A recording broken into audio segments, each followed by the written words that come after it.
Well, good morning, everyone. We welcome you to our Saturday morning Bible study. We're grateful you can join us. We're recording from the Plainfield Christian Science Church Independent, Plainfield, New Jersey, the United States of America. We welcome you all. And Thomas from New York City is our moderator. Well, hello, everybody, and welcome to our Bible study. I'll start out with a quote from Mary Baker Eddy. Oh, the love divine that plucks us from the human agony. Oh, the Master's glory won this. Doth it dawn on you and me? And the bliss of blotted out sin and the working hitherto. Shall we share it? Do we walk in patient faith the way thereto? That's from Message for 1901, page 35. Thank you. Thank you. Still a good message. Yeah. Says that he loved poetry.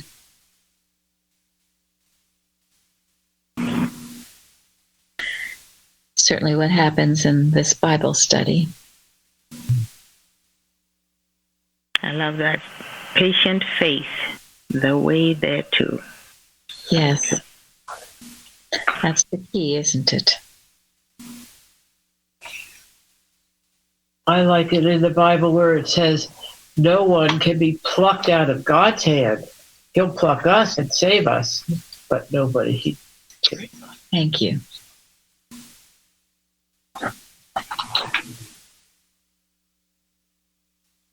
Anybody else?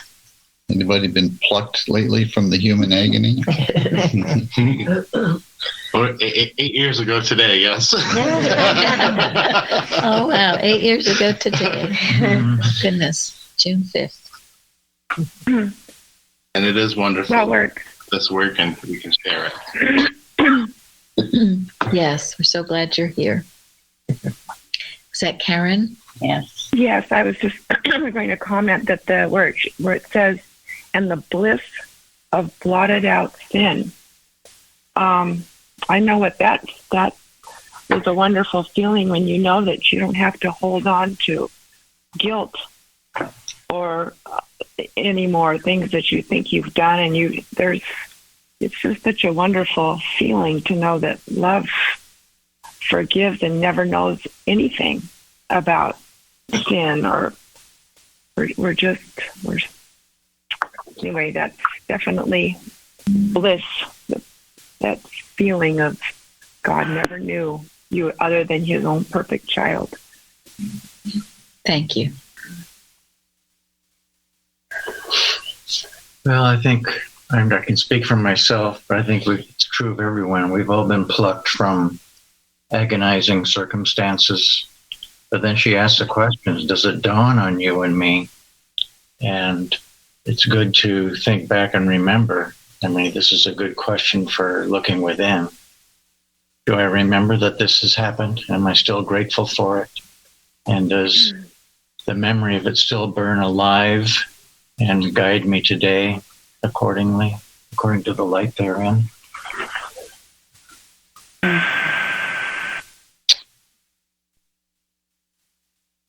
Good question. Yeah, lest we forget. What we do remember is the lessons learned and the good gained thereof, but we never truly forget that agony we were brought out of. That keeps us safe. As Eddie says, when she sees a grateful student, she knows they're safe.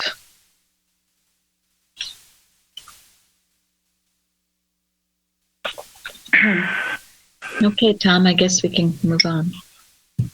Well, one reason I picked this was I thought it was a beautiful poem.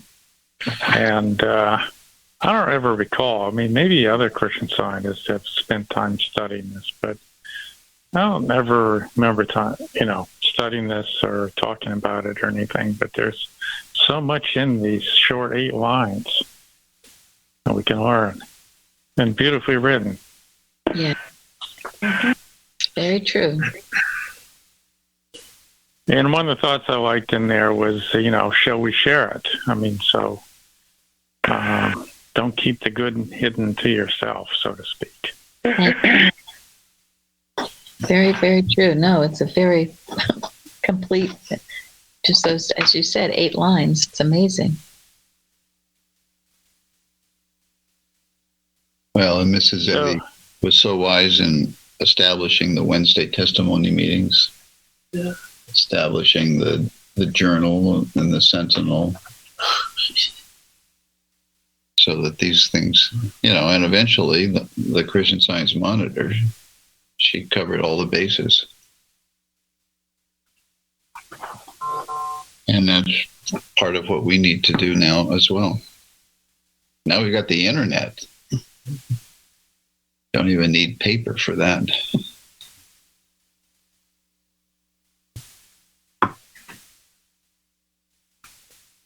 That's a good point. The internet has totally transformed outreach. When I think of the human agony, part of my agony was wondering before I came to Plainfield, why weren't the churches full? Why weren't the Christian Science churches full?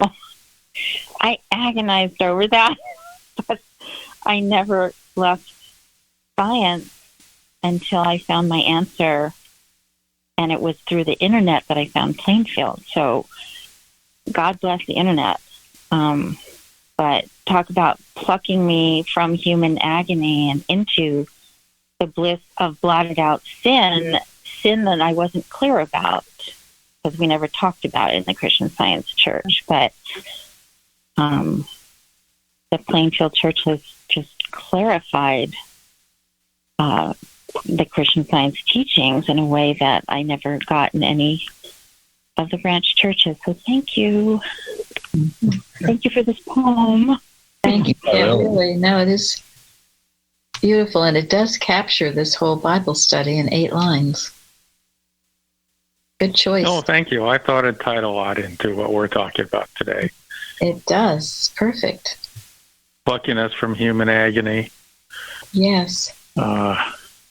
Thinking Patient faith. And remembering it. Remembering it and sharing it, because she shared it. She told everybody about what happened to her, the woman with the issue of blood.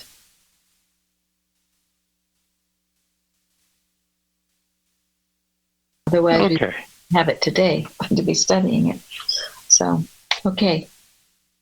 So the last line where it says patient faith, that's obviously what's needed for our topic, right? It says here, troubled on every side, yet not distressed. So I kind of like that. It's in our lesson this week, and don't be bothered by what you might see, right? Have patient faith.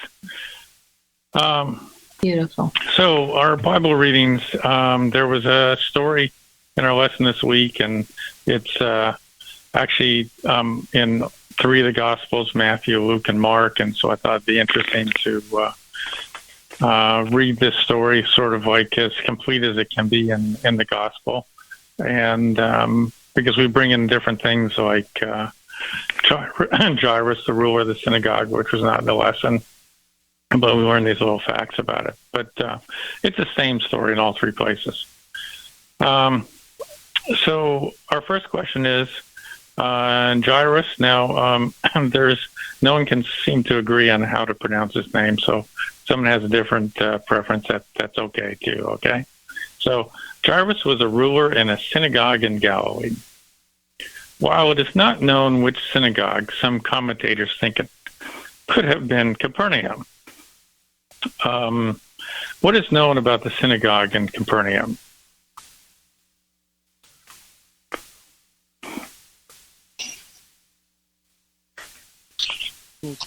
Well, I read from in the Reitmeyer Archaeological Design, when Jesus moved to Capernaum after he was rejected in Nazareth, He brought hope to a part of God's land that was in desperate need of it.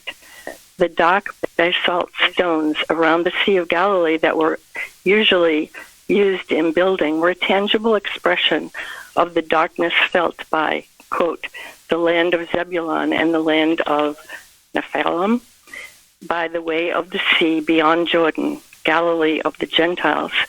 Under constant threat of invasion, Jesus' arrival in the city was a fulfillment of the prophecy of Isaiah, quote, the people that walked in darkness saw great light, and to them which sat in the region and shadow of death, light is sprung up. That's Matthew 4:15 and 16. Thank you.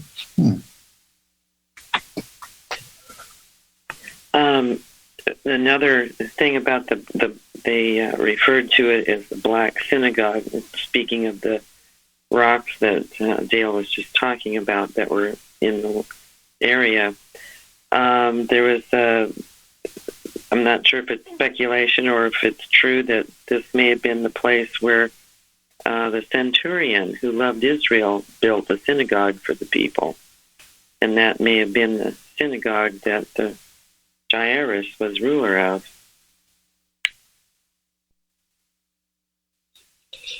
Thank you. Yeah. Well, Jesus spent a lot of time in Capernaum, didn't he? Yeah. Yes, it was mentioned that all the circumstances, all the healings and everything that happened in Matthew chapter 9 happened in Capernaum.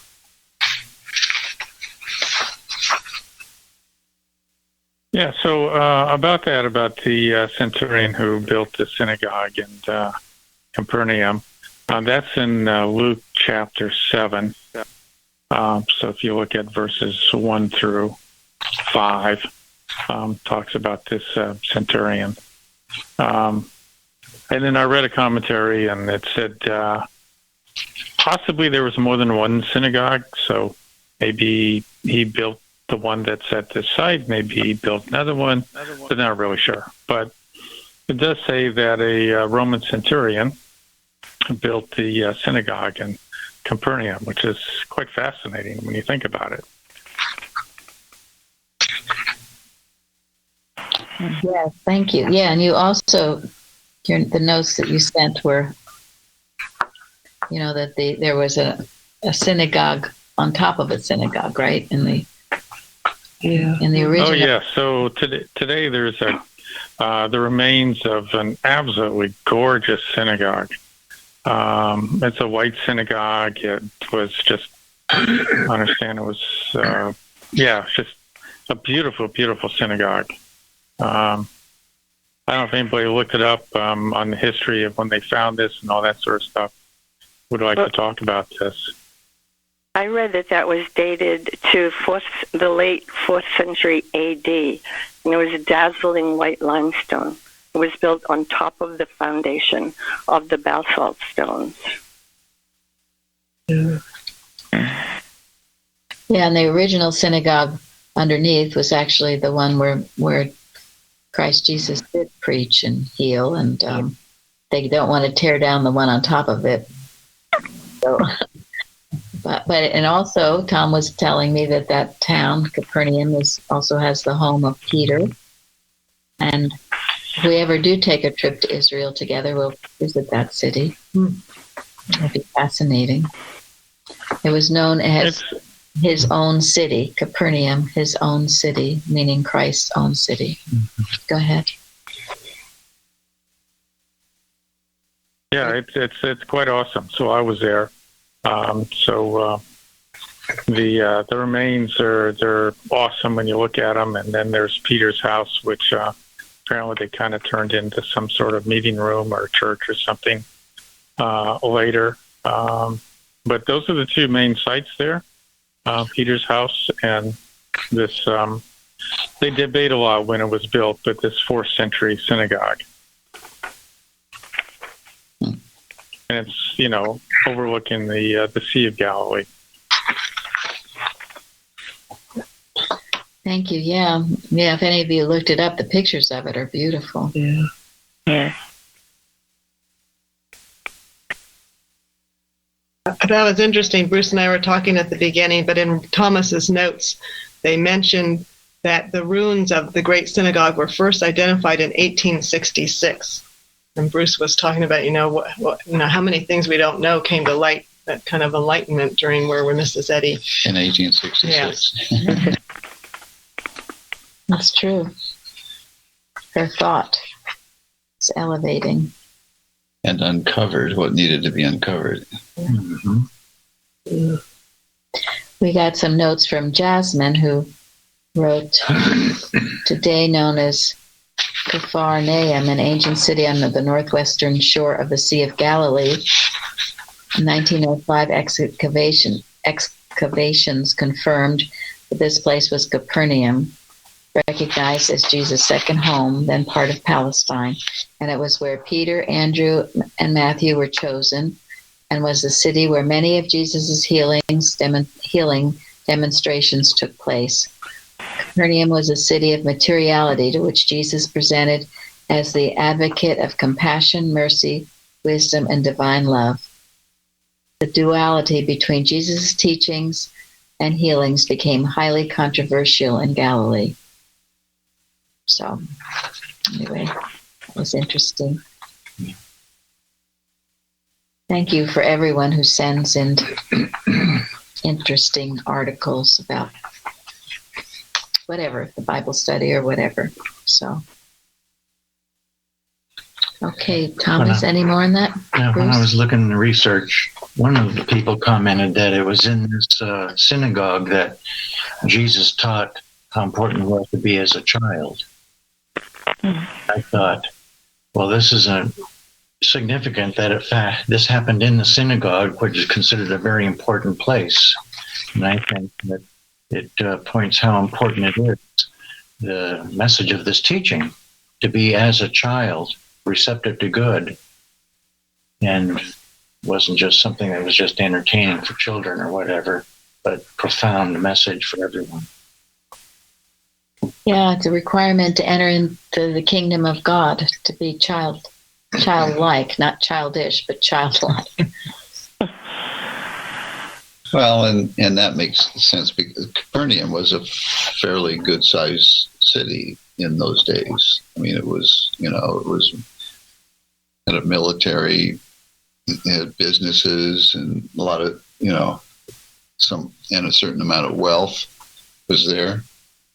And so there was probably quite a bit of pride in people's accomplishments. And so Jesus would have to speak to that. Mm-hmm.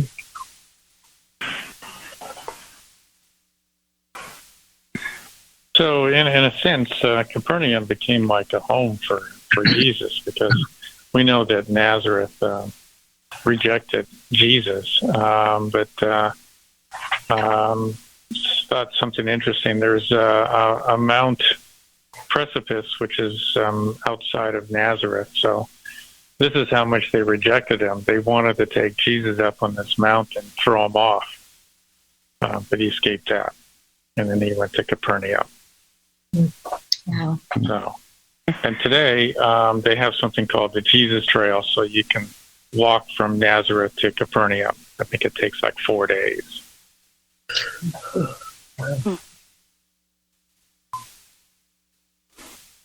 Well, Jesus told the disciples if they reject your teaching, shake the dust off your feet and keep going. And he had done that. So, and that's true of today. If you've ever been with a person who is very anti the Christ, you can feel it, and you almost do feel like you need to shake the dust off your feet, just cleanse yourself of that thought, very materialistic thought. And if it's really materialistic, you feel like you need to take a shower. Yeah. It's true, you do. Okay. All right. Hopefully that was interesting from a historical point of view. Now to dig into the story. So question number 2. Who touched me? How was the touch of the woman different than the multitude that pressed Jesus? So we can find this in Luke 8, verse 45. And Jesus said, "Who touched me?" When all denied, Peter and they that were with him said, "Master, the multitude throng thee and press thee, and sayest thou, Who touched me?"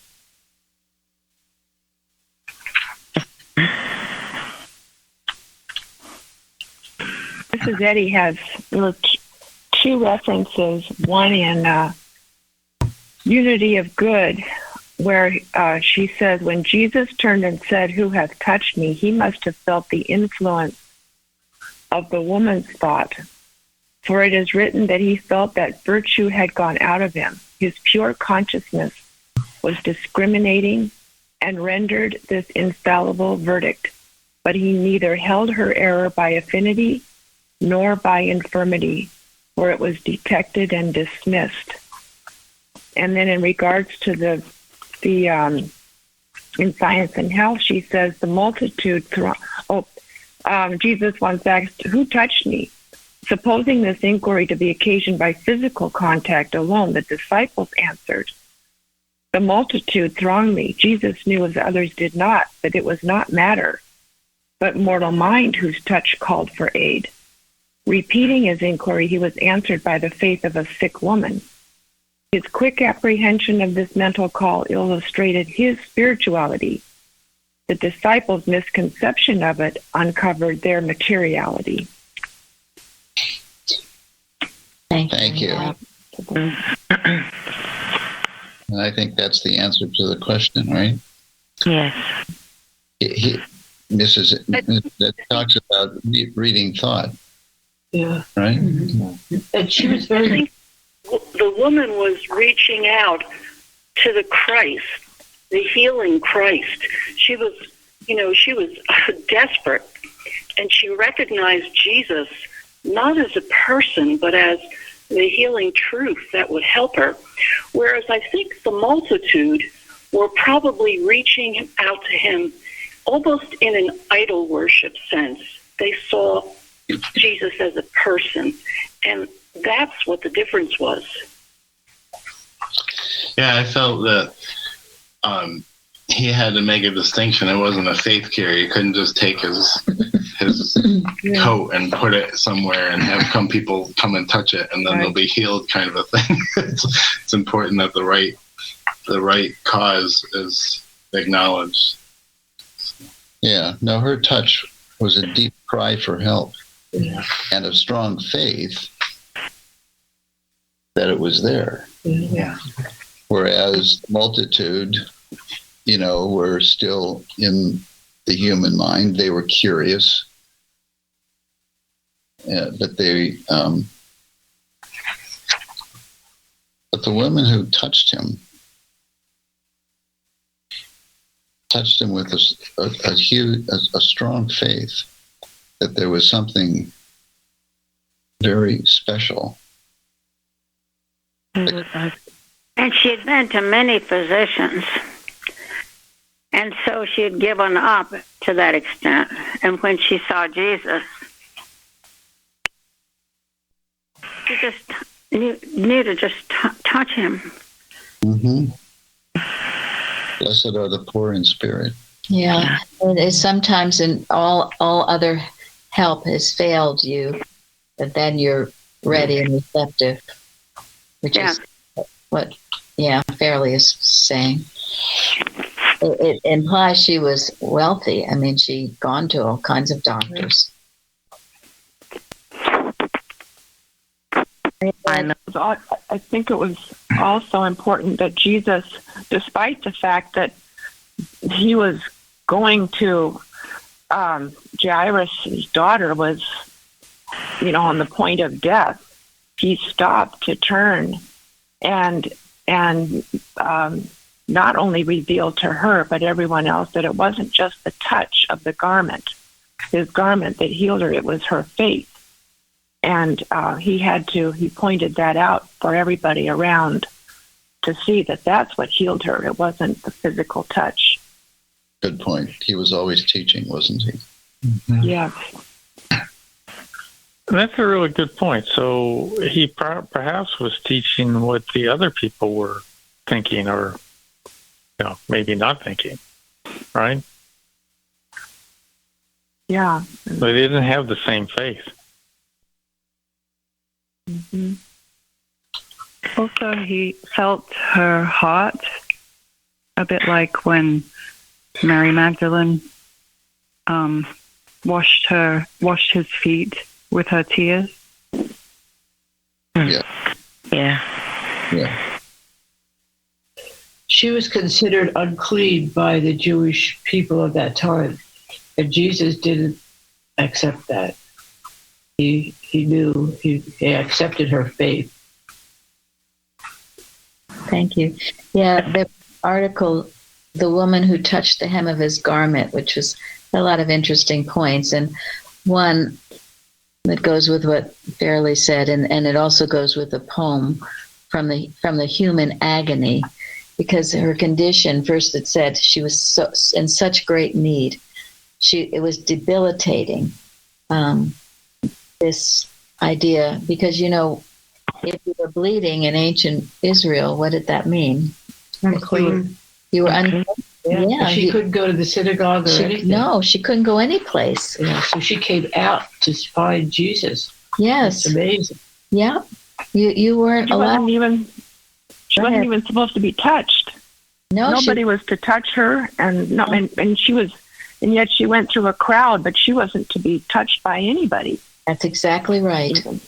That's how great that need was. Yes, she couldn't even be touched in those Jewish laws. And it had been a long-lasting problem. How many? 12 years. 12 years. She was in another interesting point of this whole thing. She was 12 years, in one commentary, she was 12 years dying. And yet the girl, the daughter of Jairus, was 12 years living, she said. It said. So the 12 years was sort of significant there, too. Yeah, thank you. And maybe Jairus needed, he was probably the seeing the faith and what her faith did for her. It must have done something to encourage Jairus, because when it was told that his daughter don't bother, his daughter's dead, he still had the faith. So that whole picture must have helped him too. Yes. One of the other things that Jesus did with this woman was he brought her. She was kind of hiding and trying to touch him from behind, and he brought her out in front and had her acknowledge what had happened and expose that error of her being unclean as not being unclean, but blessed child of God. Yes. I think also her deep faith is shown here, where she says if she could just touch the hem of the garment. She wasn't reaching to, embrace him or anything like that, but it's a sense of a deep desperation, reaching for the power of the truth in the Christ consciousness is what I get. Yeah, and great humility, just touching that hem of the garment. So she had a long-lasting problem. She was impoverished, as Fairley was talking about. She had spent all she had trying to find a solution. So then she'd come to the end of her resources, and then it was probably incurable, because it says, this guy says Dr. Luke, that's how he refers to that. Dr. Luke said she had suffered a great deal under the care of many doctors, yet instead of getting better, she grew worse. She'd been, yes. So, I bring all this out because I know there are people out there, people listening who have had just, terrible situation, maybe that's lasted a long time. And I just say this to give all those people hope, because this was a terrible situation, and that's why that poem is so beautiful. Oh, the love divine that plucks us from the human agony, because the human is agonizing, isn't it? All of it. Even when people seem to be enjoying it. There's no real pleasure to it. It's agonizing, and it will always come to that. As we've said here, we were taught here, the human mind is a killer. It always results in this sort of a thing. So, yeah, she came in great need, with great humility, with great intent. Intent. Wasn't some idle desire. It was an intent that she be healed. And it was strong. And Jesus was able to feel it. It said the effectual touch. There were many in the crowd around Jesus who made outward contact without the effectual touch. A large crowd followed and pressed around him. We can imagine how Jesus' progress was slow in the narrow streets by the crush of the people around him. Jesus is subject to many ineffectual touches: the casual touch, the curious touch, the unintended touch, the professional touch, the critical touch, and the compulsory touch, to name but a few. So let us examine the characteristics of the effectual touch. And it says first, it was intentional. No one is saved unintentionally. There has to be intent. We must reach out to him, call out to him, ask him for help, cry to him for salvation. And then sincere. She was making all that she touched, including Jesus, unclean, but she didn't care, as Karen was talking about. Humble. It never ceases to amaze me that so many are saved through doing so little, by just crying out, "Help me, Jesus, save me, Jesus." And then a product of limited knowledge. She didn't know a lot about anything, really. All she said, if I just touch his clothes, right? She didn't say, I've been reading the Bible for years and this is what's supposed to happen. She said, all I have to do is touch his clothes. She said, many folks have experienced Christ's saving power who knew very little about him. I have heard testimonies where a person has reached out to Jesus knowing barely more than his willingness to help people who have made a mess of their lives. I heard a young man give his testimony recently who cried out to Jesus in a dark place because he recalled what his Christian headmaster in school had told him. If you are ever in trouble, remember, Jesus is there to help you. So that was the touch. And that is what our touch must be. And there was also a beautiful article by Spurgeon who says, who says we can't do this now? Who says we can't reach out to Jesus now? And that he said, even now, Jesus it's Christ Jesus, it's more powerful. He had experienced the resurrection, right? So to reach out, but in this manner. And Jesus said, I will be with you always. Yes. Even unto the end of the world. And whenever he referred to himself that way, he was always speaking as the Christ, not the human person. Jesus, yes. It is the intent, though. It's beautiful. The intent is coupled with expectation, which, of course, speaks to their faith. Yes. Yeah. Yeah, and the root of the word agony is to strive in the Greek. And so I think a lot of people would just give up and say, okay, there's nothing I can do. But this agony does show that there's this underlying faith that I'm not going to give up. I'm going to find an answer.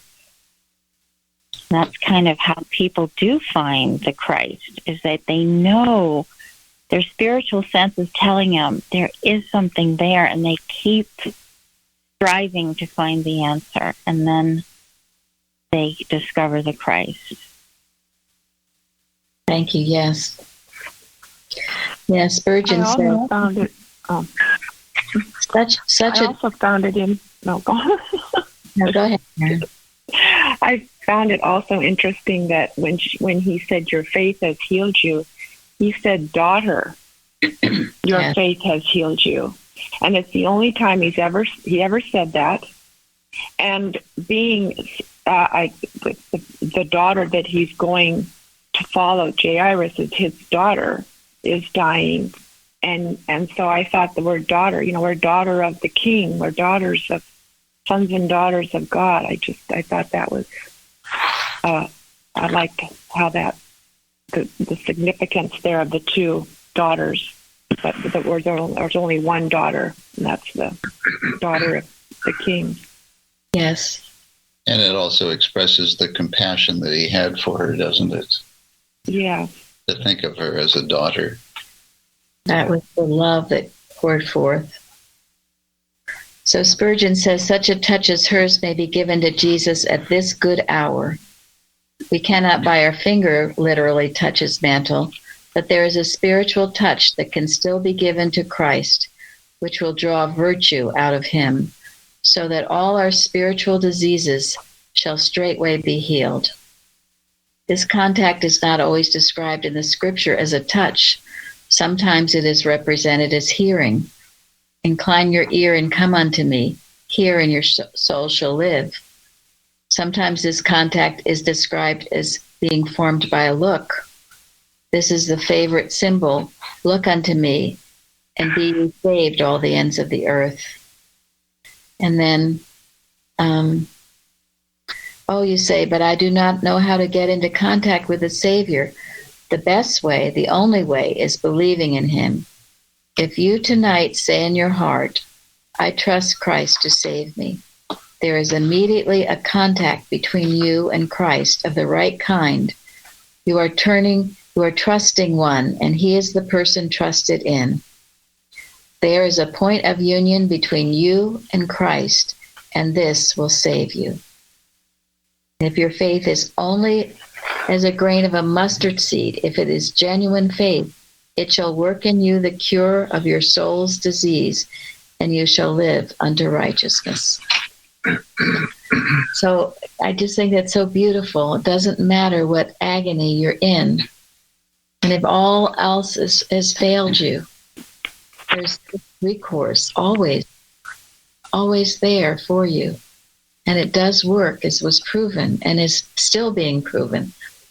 It also, in that other article, it made a point of saying the required confession. I wish to make 4 points about the request of Jesus. And it was first, embarrassing for the woman. The woman had to tell him the whole truth. I know Florence knows this in the practice. You have to be honest. You have to be willing to confess what's wrong and what you've been through. You have to lay it all out on the table. You don't go over it and over and over it, but at first you have to have that embarrassment that this is what's been going on. You can't be so proud. The woman told him the whole truth. That was in Mark. And then pressing, said, who touched my clothes? He felt that pressing urgency. It was pressing. It wasn't just casual. And daunting. The woman came and fell at his feet, trembling with fear, telling him the whole truth. And necessary. Jesus' request was necessary. It gave the woman an opportunity to obey. She could have made many excuses for continuing on her way. She could have said, I'm a very insignificant person, and my confession is neither here nor there. People will see I'm a changed woman, so there's no need to tell anyone about it. I've been healed whether I make a confession or not. That is all that matters.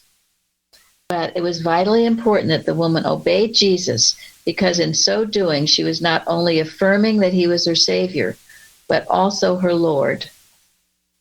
And then she gave the acknowledgement of what Jesus had done. Jesus gave the opportunity to give him the glory. It was a witness to others. And then he says, Christian, if you have not borne witness to the saving power of Jesus, you should. And it talks about the many blessings that come from testifying. And all of us sit here at the table know this, where before you were the most timid person in the world and you couldn't even speak a peep. Once you begin to get up in church and testify to the healing power of the Christ, a change comes over you. And you begin to be able to speak in the marketplaces or other places. Is that not true? Yes. It is true. It releases your tongue. I thought all of this is so well spoken in this one story. And it was so described in that one poem, because it says, too, shall we share it? As Tom brought out, shall we share it? Yes. All of these things were required of this woman in this simple story, and I never thought about it so deeply. Quite wonderful.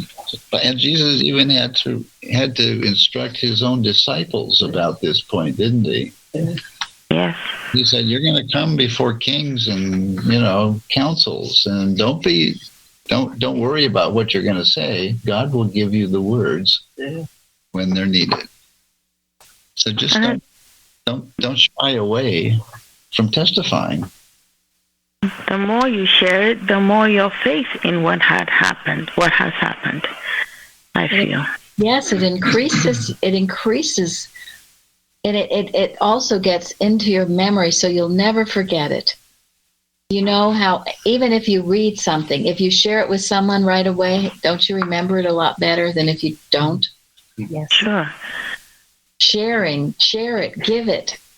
It's a wonderful power. Why? Because of your obedience to God. It unlooses your tongue. You look forward to taking that crowbar of science and uncovering more. So. Well, and the reason it's obedience is because it's done out of love. When you have something good to share and you love someone enough to share it with them, you have obeyed God. If you don't have enough love to share it, then you have disobeyed. And when you share something, you have enough confidence in it to share it. And I found that really helps to be able to stand and say, for example, when I wasn't so sure of myself as a Christian Scientist, I would never tell anybody I was a Christian Scientist. But as time goes on and I feel more confident, this is the truth, then the sharing is, no hesitation. Yes. Also, the point about the king's daughter, the way he called her daughter, we see in Psalm 45:13, where it says the king's daughter is all glorious within, which is one of the truths we've been using here for some time. Thank you. Yes. And that was one Mrs. Evans would give us with menstrual problems. And here this was the issue of blood here. So that's beautiful. Thank you, Florence. All of these little things are not insignificant at all. They're all so important. I was thinking the daughter thing is like telling her not only are you healed and not only are you clean, but you're just pure again. So yes, pure. That was it. It was the mental. And even when I read in Spurgeon, it was healed of spiritual disease. What is that? Well, it's the sin, the mortal beliefs. The mortal beliefs that you're hanging on to that are obscuring your perfection. Because it's always there. I think one more maybe we'll continue on with... Wait. Linda had something. Go ahead. I have something from Precepts 1 I wanted to share from Carpenter because he does such a beautiful job.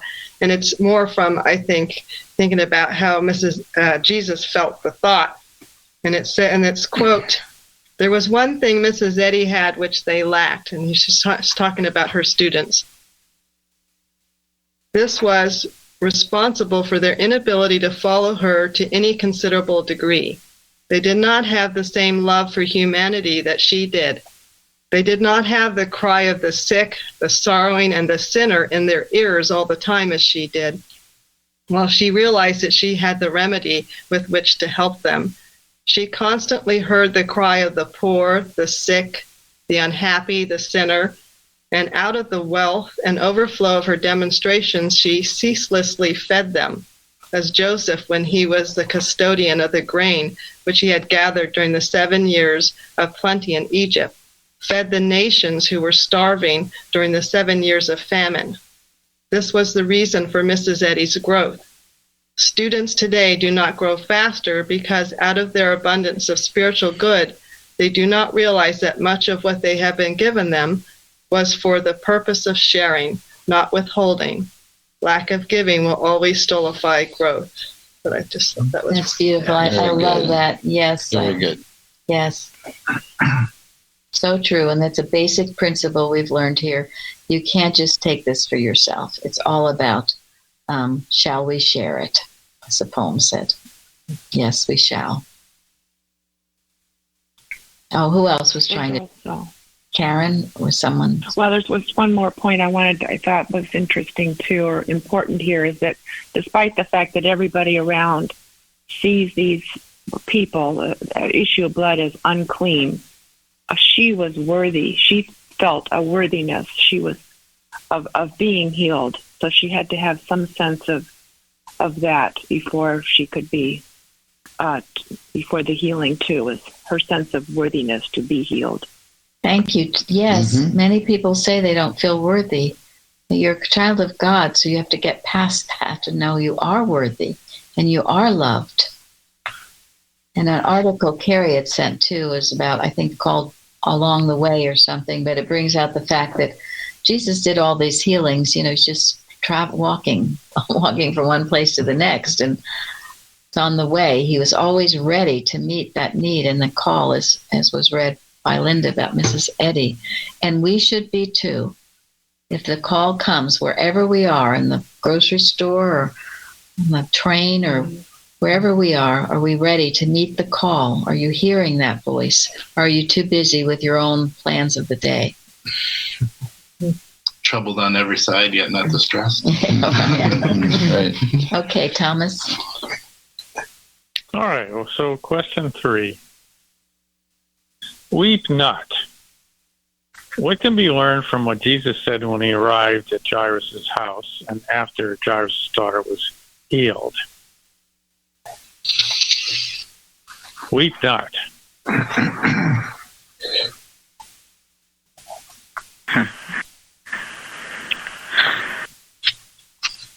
Oh, when he got there, he found a whole bunch of people in mourning.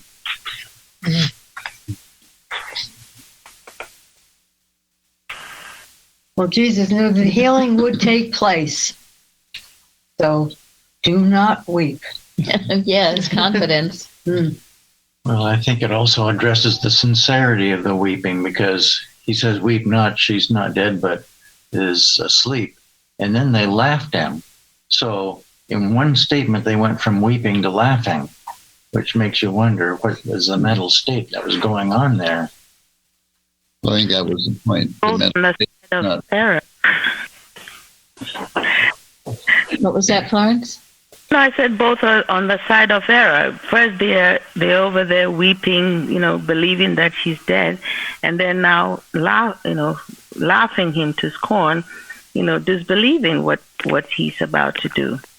So it's both on the same wrong side. Yeah. Those people in the Valley of Ono laughed Nehemiah to scorn too. I thought that was interesting. Use same words. That's why we must never feel dismayed if we're laughed at or scorned. Okay, we're in good company. Well, and also, when people weep, when someone passes on, who's the weeping for? Exactly. Yeah, they're feeling sorry for themselves because they've believed that they've actually lost something. They've believed that somebody could actually die. All of which is wrong.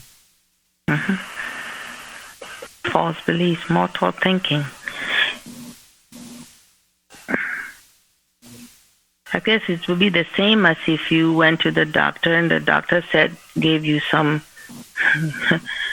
verdict, and you started to weep. We are learning, or we've learned here, what do we do when error is presented? That weep not, reject the error. Thank you. Great. Thank you. Yeah. Yeah, that's it. Rise in rebellion. Rise in rebellion against it. Yeah. Blot out the images, all that 390 to 393. But you've got to do it and be consistent, putting it down, those thoughts. Yeah, because what is the healing anyway? It's rising up out of this darn mortal dream in the first place, right? Yes. The confident knowing that no, God didn't say it, God didn't give it, I can't have it.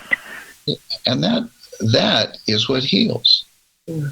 Because that is what clears the vision.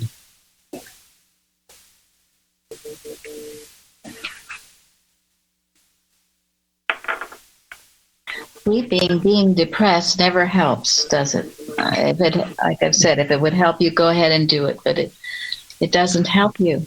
And there's always something to be grateful for. Try to hang on to what you're grateful for, so you are not mesmerized and hypnotized by that picture. Pull yourself out of the hole. They say, sing a hymn, say a psalm. Say a hymn, say a psalm, yes. Do something. Or as Victor Young says, when you're at the end of the rope, tie a knot and hang on. But don't give in to it. Do the best you can. One step enough for me. One step. Just one step. One right thought. Bob, a while ago, Parthens had sent, this was from 2017, some thoughts of Mrs. Eddy regarding raising the dead. And one that is so beautiful, and it's in The People's Idea of Good on page 8. Mrs. Eddy, mind is supreme, and yet we make more of matter and lean upon it for health and life. Mind that governs the universe governs every action of the body as directly as it moves a planet and controls the muscles of the arm. And then this, God, grant that the trembling chords of human hope shall again be swept by the divine Talitha Kumai. Damsel, I say unto thee, arise. Then shall Christian Science again appear to light our sepulchres with immortality. It's very beautiful. You should study it, and it goes with this story. And he writes a few other things about, what Mrs. Eddy says about raising the dead. This is from Collectania. The only trouble is we limit God's power. We could even raise the dead from the grave if we did not limit him. Raise it from the dead, from the grave. So, and then Mrs. Eddy said that a wordless flood of life filled her consciousness, and the girl was raised from the dead. And that's from reports of Mrs. Eddy's healing work compiled by Arthur Fosbury, an early Christian scientist. A wordless flood of life filled her consciousness. And again, God grant that the trembling chords of human hope shall again be swept by the divine Talitha Kumai. Damsel, I say unto thee, arise. Then shall Christian Science again appear to light our sepulchres with immortality.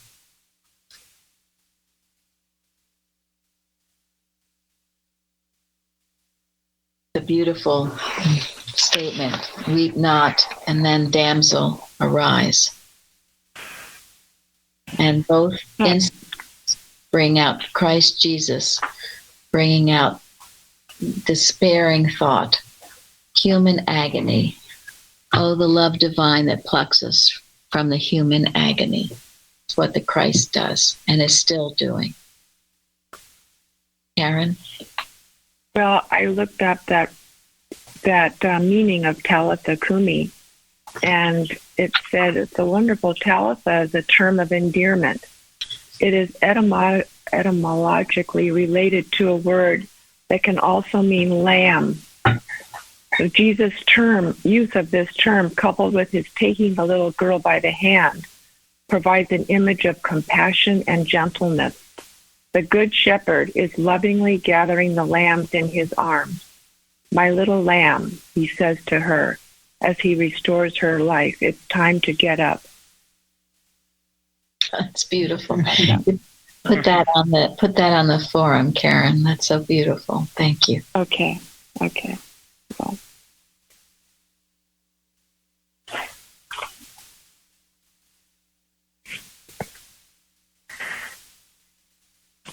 Oh, and I've been working a lot with this passage in Science and Health, where Mrs. Eddy says, when we come to have more faith, and somewhere I read that this was one of, if not her favorite passage in Science and Health. When we come to have more faith in the truth of being than we have in error, more faith in spirit than in matter, more faith in living than in dying, more faith in God than in man, then no material suppositions can prevent us from healing the sick and destroying error. That's on page 368, Science and Health. That's a good one, isn't it? Yes. Yeah. Yes. Yeah, where is our faith? What do we have faith in? It boils down to that simple question. You either have faith in one or the other, right? Yeah. Where your treasure is, there's your heart also. Yeah. Well, that's just it. We all have faith in something. Mm-hmm. Mm-hmm. But that's just it. Like when we say, well, it doesn't depend on how much you've read or how many more you're going to read or what you know and all this, but the simple faith. This is what's healing many people who probably never even read as much as we've done. Exactly. Mm-hmm. Exactly. It's so true. Yep. And people wonder, and sometimes in not a nice, very way. Well, they're not even Christian Scientists, and they're having healings. Well, that's so awful. I know. What kind of unloving thought is that? They should be rejoicing. But yes. But they do trust when they're told that they're made in the image and likeness of God, and hold on to that. They do. That's true. And maybe in essence, the one who was labeled not a scientist was really more of a scientist than the one that did the accusations. Absolutely true. Naturally. Natural Christian Scientist. It's like so true. That parable of the man that had workers in his garden and the ones that came late still got a penny. Oh, yeah. All paid the same, right? Mm-hmm. And you have to expect that the healing is going to happen. You can't just sit back, and you have to expect it and know it is. It's very true. Your expectancy must be from the Lord. That was one of my first lessons when I came to this church, because I don't think I was expecting healing. Mrs. Evans smacked me around over that one. Where's your expectancy? Do you expect God to heal you or not? You're just expecting this to go on and on and on. And the Master's glory won this. Thank you. The Master's glory won this.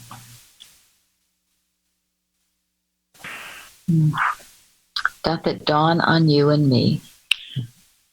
Well, and that's what the dream that Peter had about the eating the unclean meat. Mm-hmm. Oh, yeah.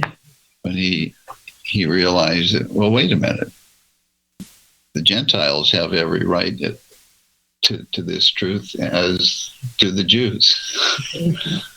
So those who've never heard of Christian Science have the same right to God as anyone who claims to be a Christian Scientist. Well, we're all God's children. Yeah, exactly. Sure are. Exactly. Bruce, you want to say something? No, that was it. You guys did great. Thank you. Anybody else, Thomas? Yeah, I think there's one important point we should bring up, is that after the girl was healed, Jesus said to feed her meat. Yeah. You know, he didn't want people, I guess, to think that she was some spiritual apparition or something like that. But, you know, I mean, she truly was healed. And, yeah, maybe there's other thoughts on it. But, and she was hungry. Yeah. And Jesus ate with his disciples after he appeared to them and walked through the wall. Yes. Showed everything was in operating order. It didn't take time. It didn't take a lot of time for all that to heal up. It was all working. The organs under God's control. So nothing ever changes really in our spiritual individuality. Always, the perfection always maintained and sustained by the divine. Yeah. That's a great point. Thank you, Thomas. yeah, so he's really just telling her, go back to your normal human life that you've been living, right? We eat, we sleep, right? We work. But with a greater understanding of what life is all about. And a greater sense of gratitude for what God is and what he does for us. Yeah. And if we don't have that, we truly have not been healed. That's very important. You don't go back to your old ways. If it doesn't dawn on you, you haven't been made whole. Yeah. It does feel to me like it's might be best to come to Christian Science as though your back's against the wall and there is no there's no other path to go on. And those are two examples. Well, I think that's what the last question's about. At least that's what I was thinking of when you look at both of them. These were both impossible situations, frankly. I mean, humanly, how more difficult could they be? 12 years? I mean, the girl had died. I mean, and Jesus wasn't actually rushing to the little girl, right? So these were impossible situations. Yes. Yeah, both had to show bold faith, as this commentary. Both Jairus and the woman with the issue of blood both showed bold faith and disregarded the pressures of the crowd in favor of looking to Jesus. So one crowd was thinking she was unclean and pushing, and the other was laughing. So they both had to look past that and just look to Jesus. You know, that just have to have that faith despite what was going on around them. Just disregard all that and just have faith enough to know that. Because what was going on around them was the mortal belief, prevalent mortal belief, that these were impossible situations. Even his disciples thought that this was an impossible situation, each one. And in those instances, Karen's point was that it's very distracting. You could easily just be taken off and distracted by all this, but they weren't. They stayed focused.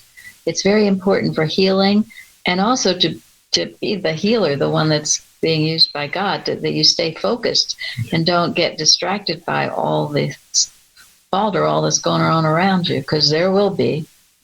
I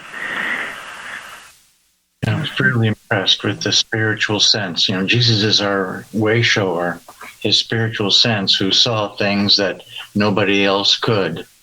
The woman reaching out and just touching his garment, or that the girl was really alive. She was not dead, as he said. So he does the same on his way to Lazarus. I mean, he just doesn't what death, right? Like, no. And he didn't run there. He wasn't pressured to go or, oh my gosh, I got to get there. You know, he took his time. He waited around for a couple of days before he left. Yeah. Yeah. That's how sure he was of God. He probably only went quicker because Jairus was with him, actually. Probably. Well, this has been wonderful, Tom. Thank you. Just a beautiful lesson. Yes. Yeah, thank you very much. Yeah, thank you. Thank you. Thank you, everyone. Thank you. Thank you. We'll be back. Thank you.